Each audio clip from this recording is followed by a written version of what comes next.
The decennial census aims to count every resident in the United States in order to determine congressional and state legislative representation. The information also provides a treasure trove of data that helps demographers understand population trends.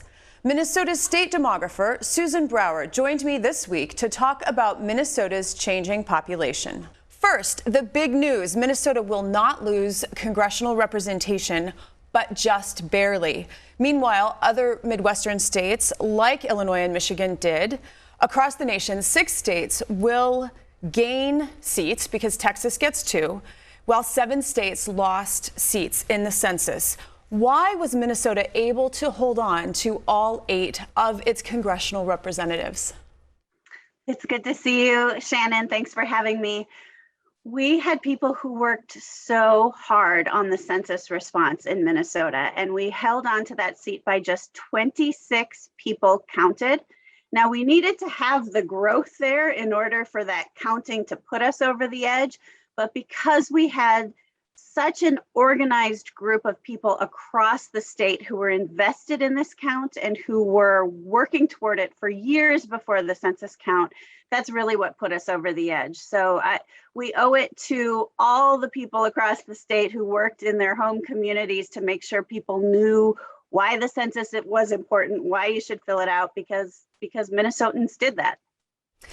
In terms of population growth, the press release from your office said Minnesota had a healthy 7.6% growth rate, which is on par for the nation.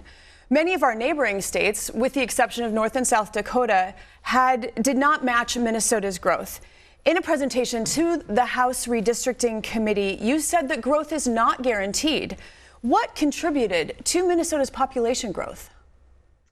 So I think there's a couple of things. We've had a really strong economy since we've come out of the Great Recession, and not all states that neighbor us have. And so I think there's kind of a pull factor of people who have come from other states, potentially, Illinois, where they've been losing people, to come to Minnesota to find opportunities to work. So on the one hand, the strong economy has helped our population growth. The other thing is we've had a steady stream of immigrants, of international immigrants to the state, because we have a large and thriving, or several large and thriving metropolitan areas. And so that's helped bolster the growth as well. Some of our Midwestern neighbors don't have those metro areas, and those metro areas tend to be a pull both for people coming from other states and other metros in the US, and also from across the globe. It's been widely reported that Minnesota's population is becoming increasingly diverse. The state's white, non-Hispanic population declined to 76%, while the Black, Indigenous, people of color population, also BIPOC, some people say, now makes up nearly a quarter of our population. This isn't just Metro, but all across the state. And in a recent Star Tribune article, they talked about a diversity index, about the likelihood of encountering someone of a different race or ethnicity. And Minnesota ranks very, very highly on that. What underlying trends are driving this kind of population change? So the main thing that is increasing our ethnic and cultural diversity and racial diversity is just the momentum that's built into our age structure, meaning that the more babies we have that are babies of color, the more diverse we become. And so we have more and more people in parenting ages who are BIPOC. And so that creates this momentum toward greater diversity. We have a large proportion of our population who are white, non-Hispanic in the older years, and those are the ages that don't grow. They don't have babies, and they tend to be in the high mortality age group. So there's really this momentum happening toward more diversity that's just built into who we are today.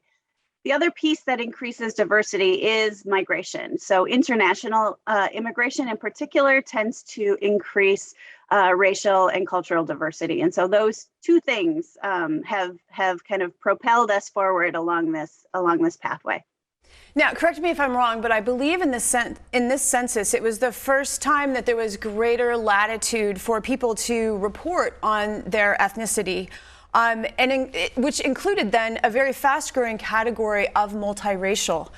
In your presentation to the House members, you spoke about changes in partnership norms.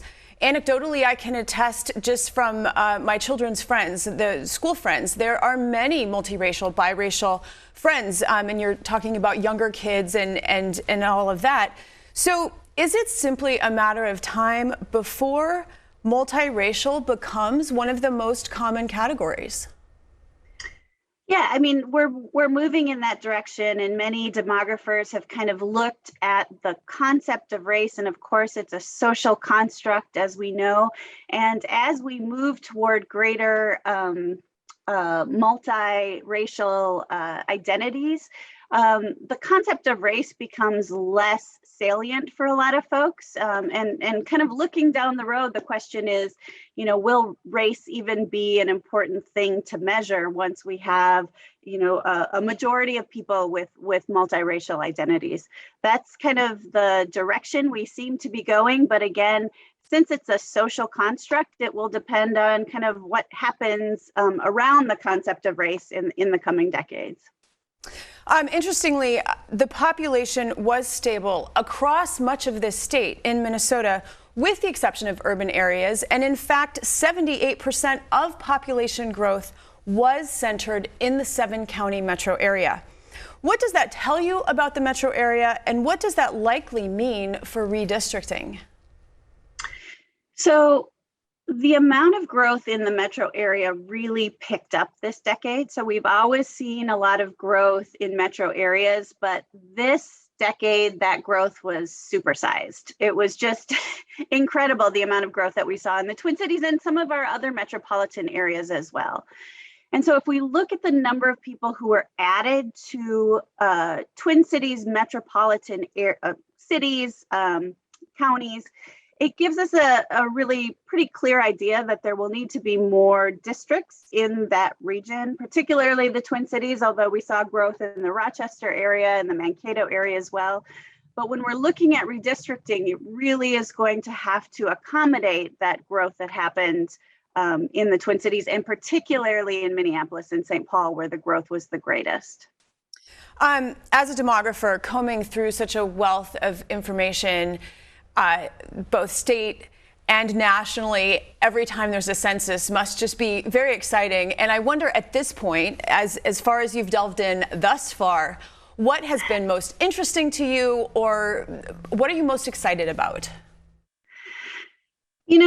Having the granularity that we have is what's the most exciting, because we go through the decade and we have a general sense. We're making estimates generally about kind of where the growth is happening at the city level, but we just don't have that granularity that it's happening on this block or that block.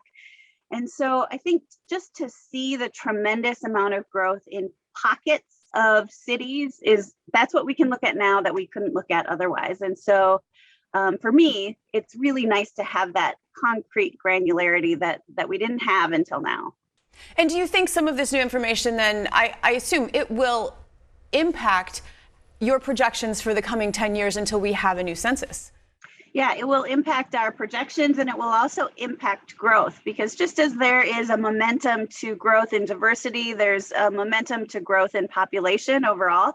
So where we see growth, we know we'll see more growth in the decades to come. And so really it gives us a sense of what our future will look like, what future growth will look like, just to be able to see what happened in these last 10 years. Dr. Susan Brower, it is always a pleasure. Thank you. Thanks for having me.